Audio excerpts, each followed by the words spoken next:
Hey folks, you join me on what is truly a red letter day for, well, yours truly, as today I officially become a retro video game collector with my recent purchase, which is this, the mighty PC Engine.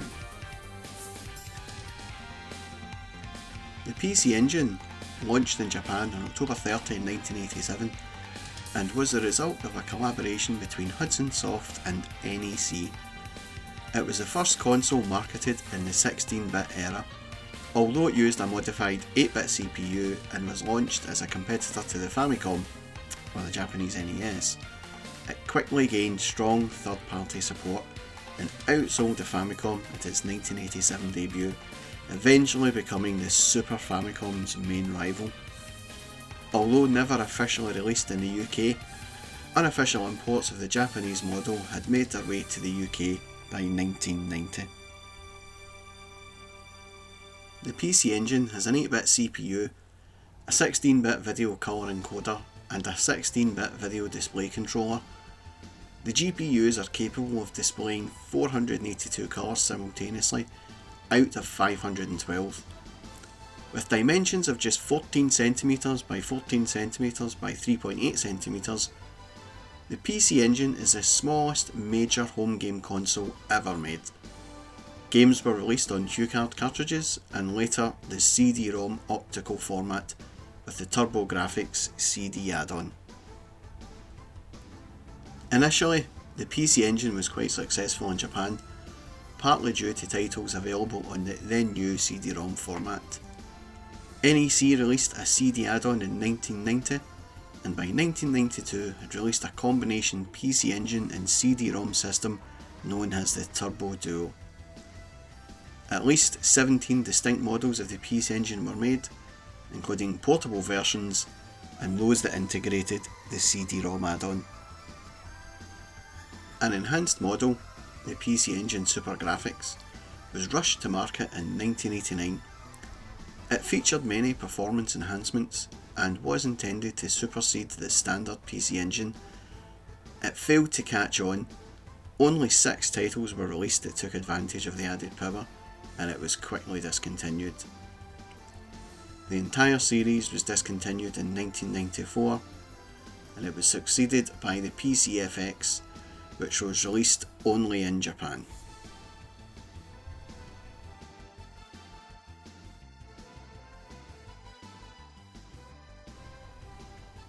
For me, placing the PC Engine in the 4th generation doesn't really seem right, so let's look at the specs of the engine and its 4th gen rivals, the Sega Mega Drive and the Super Nintendo.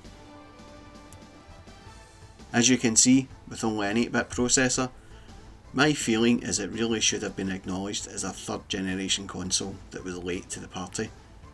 So let's now have a look at the engine and its rivals from the 3rd generation, the NES and the Sega Master System. As you can see, the specs are more closely aligned with all 3 machines using an 8-bit processor. The PC Engine does appear to be a very powerful machine against its 8-bit rivals. So why did I decide to buy a PC Engine after all these years? Why not an NES or 3DO or Dreamcast? Well, to answer that question, we need to go back to 1989.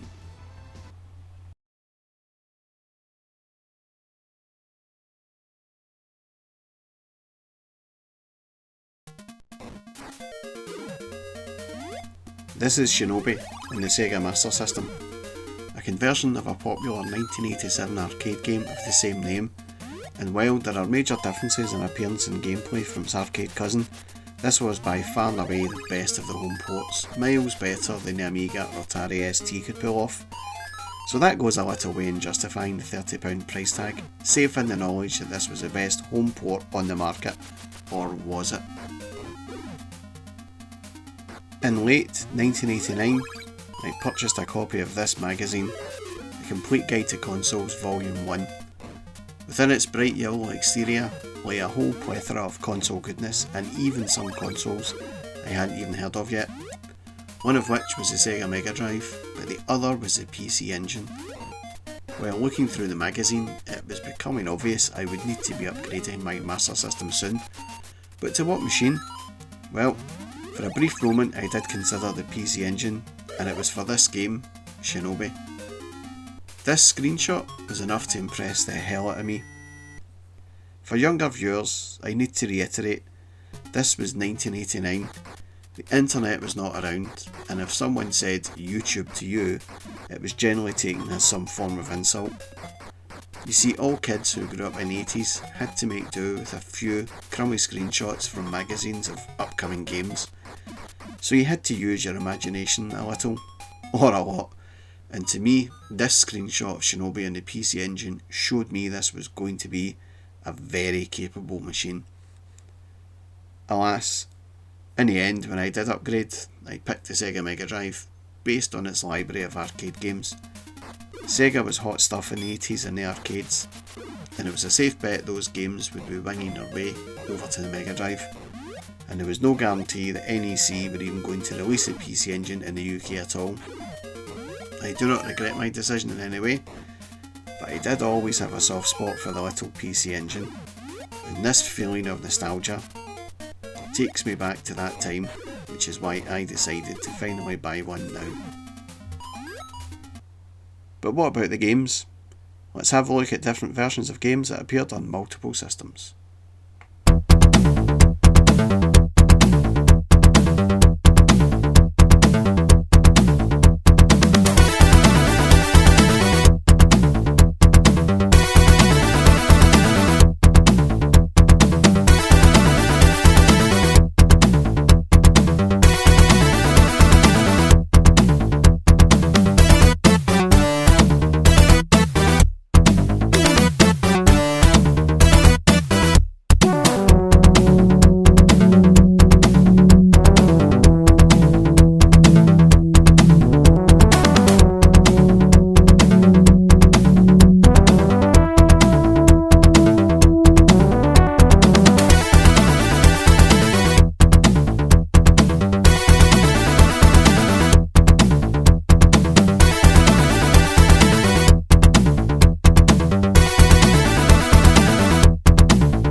let's have a look at some of the other games that I've really just discovered since I got the PC Engine.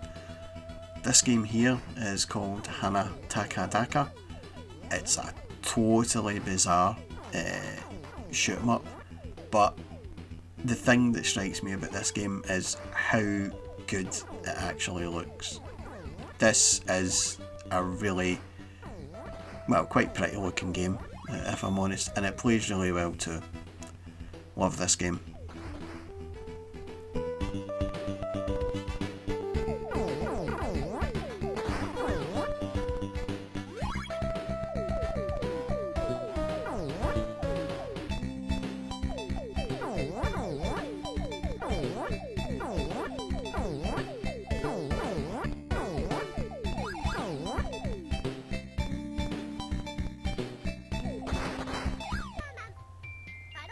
This is another awesome game that I've discovered since I got a PC Engine. It's called Parodia, and you can actually control a PC Engine. It's a up the screen shoot 'em up controlling a PC Engine. It just doesn't get any better than that. Again, this is another fantastic looking game. You've got to remember this is on an 8-bit machine. You know, the graphics are just outstanding.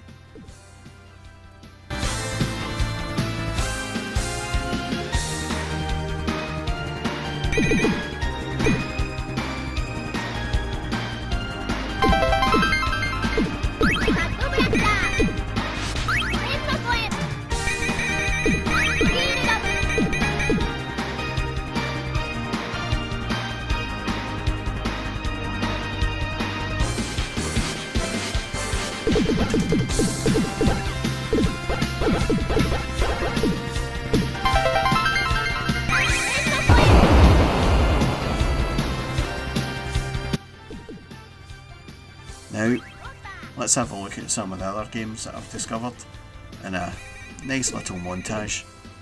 Cue the music.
So that's it, folks.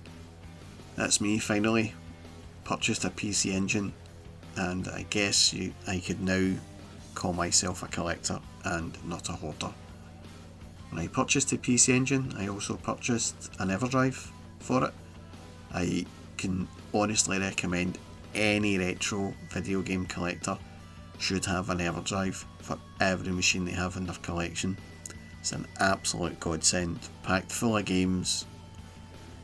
Just a fantastic addition. Or is it? Because the gaming landscape has changed.